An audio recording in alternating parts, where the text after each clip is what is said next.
मेरे भाई लोग यदि मैं खेसारी लाल यादव का फैन हूँ तो इसका मतलब ये नहीं कि मैं खेसारी लाल यादव पर वीडियो ना बनाऊँ, खेसारी लाल यादव पर कोई रोस्ट ना करूँ, खेसारी लाल यादव पर कोई बात नहीं करूँ। नहीं, वो मेरे काम ही है खेसारी लाल यादव पर वीडियो लाना। तो मैं आप लोग को एक खेसारी लाल यादव की घटिया हरकत के बारे में बताना चाहूँगा। उनका एक वीडियो आया है जो अभी फिलहाल ही बहुत ज़्यादा वायरल हो रहा है, तो वो वीडियो मैं आप लोग को दिखाना चाहूँगा। संभव निकाल प्रमुख प्रेम सीखते बढ़े, इसे सीखते बढ़े, कलू सीखते बढ़े, सब जना सीखते बढ़ो।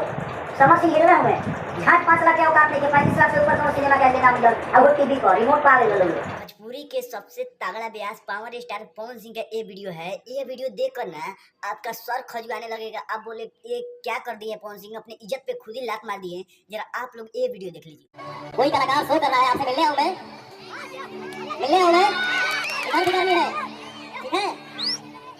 पवन सिंह नाम हमारा। और अभी तो रुको, क्लाइमैक्स अभी बाकी है। बहिन छिना पौना तेरा माई के चोदो रंडी के चोदो वही के हल्का में ले तारी करे तेरा माई के चोदो वाला भोसरी वाला